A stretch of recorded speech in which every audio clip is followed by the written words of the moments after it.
Okay, we're here with a super late model driver, Reagan May. Reagan, first off, I guess the first question I'd have for you is what got you started in racing in the first place? Well, it's actually kind of a funny story. When I was 9 years old, I was at the bowling alley, and just the local one here in Green Bay, and someone was there doing a sponsor event with a go-kart because they were sponsored by the bowling alley, and I just walked by and I was like, oh, that seems pretty cool, so I sat in it, and I was like, Dad, let's do this. So the next year, we went out and got two go-karts, one for myself and one for my younger brother, and showed up to the first go-kart track we've ever been to with a trailer of go-karts, and like, okay, what do we do now? And it just kind of escalated from there. Okay, all right. How do you feel about being a positive role model, especially for your young fans and maybe even particularly the girls? Yeah, definitely. I think fans are definitely the most important thing in the sport. If it wasn't for them, we wouldn't be getting to do what we love. So it's always great to see kids running around because that is the future of our sport, especially in the world now when motorsports is definitely not in its best place. So to keep fans and young kids interested and to put them into a positive path, I think definitely racing keeps kids out of trouble, that's for sure. You know, my parents always joked, well, I knew where my kids were every weekend because we were at the track together. So I think it's a great experience, and I think especially in the case of small girls that are around at the track and sit in the car and autographs and everything. It shows them that they can do whatever they want. It doesn't matter if it's a male-dominated sport or whatnot. If they want to do it, they can set their mind to it and do it. Okay, and yeah, you brought the fact up that, you know, historically it's a male-dominated sport, but there's more and more women like yourself who are coming into the sport. Have you personally had to deal with any instances of, like, you know, sexism and that type of thing? I don't think so. I would say probably women that were trying to race 20 years ago probably faced more of it than I did. In go-karts it was a little more prominent just because the parents always got involved. Yeah. But as far as for myself moving up through the ranks in stock car racing, I think I proved myself to be a clean driver, a competitive driver, and a driver that's going to go out there and win. So anytime the helmet went on, it didn't matter if you were a guy or a girl, you were another racer out there. Okay, and I guess too maybe the younger male drivers around your age is probably much less of an issue than, say, people, you know, 30, 40 years old, right. something like that. I mean, everyone's pretty open and welcoming. That's another great thing about our sport. It's a community. Yeah. I mean, everyone's there. If you have issues, you can go to the trailer next to you and say, hey, do you have this part?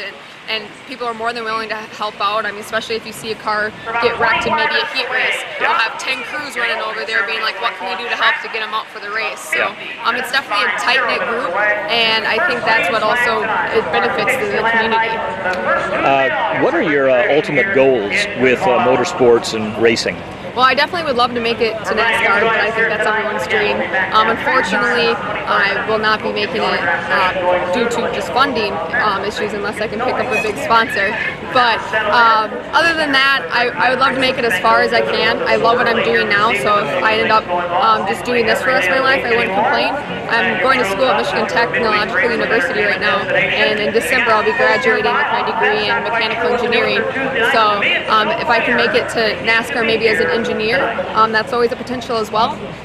So anything really that revolves around racing is where I see my future going. Okay, and yeah, tell me a little bit. Yeah, with your degree in engineering, how does that? You kind of elaborate a bit on how it plays into your overall, you know, interest in motorsports. Yeah, definitely.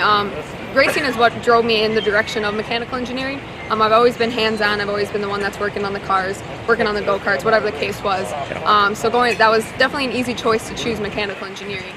But with that being said, I also think my education has helped me when it comes to racing, just being able to apply what I've learned in school on the cars and understand how the suspension works, what changes are what it's gonna do and how it's gonna affect the car, and apply it for each race and to better myself not only as a driver but as an engineer and understanding racing and how the car mechanics work.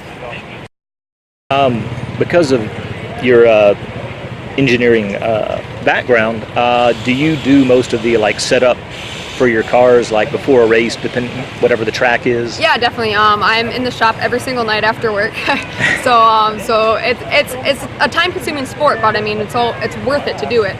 So I'm in there setting the car up for depending on what track we're going to, and not only am I doing that in the shop behind the scenes, but come race day, I'm on the radio making the calls and calling the shots on what changes we want to do to help the car if it's too tight or if it's too loose or whatever the case is.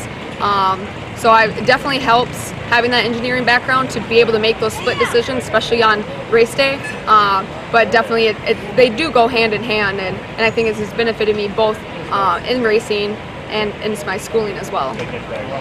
What does it mean to you to have the hands-on support of your family that you have? It's awesome. I mean, I wouldn't be where I am today without my parents. They've sacrificed a lot for me.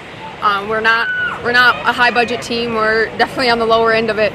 So we've cut out all family vacations. We've cut out any luxuries like that, and our family vacations are the weekend at the track. So it's awesome. I love hanging out with my family, my parents, my younger brother when he can make it, and it's just a very tight-knit family that we have, and I think racing centers around that. Okay. Have you had any thought of maybe applying, like, for the NASCAR's Drive for Diversity program? Or? Yeah, it's definitely. I get that question a lot, actually. Why haven't you done it? Everyone else has done it. The biggest reason why I have not done it yet is because I wanted to finish my degree. Because if I were to get into the program, it would require me to take a year off, and I can't take a year off for my schooling, and I wanted to have that degree. So with graduating in December, it kind of leaves some options open for next January. So we're definitely going to try to get some applications and get stuff together for that. Okay, and tell me a little bit. I understand you've created some parts, some vehicle parts. Could you possibly tell me a little bit about that? Yeah, definitely. A couple summers ago, I interned at Coleman Racing Products, where a lot of it was hands-on design work for different R&D parts. So it's really awesome to experience the hands-on part of that while also throwing it on the car and testing it. All righty. Well, Reagan, I thank you so much for talking to me today. Yeah, thank you.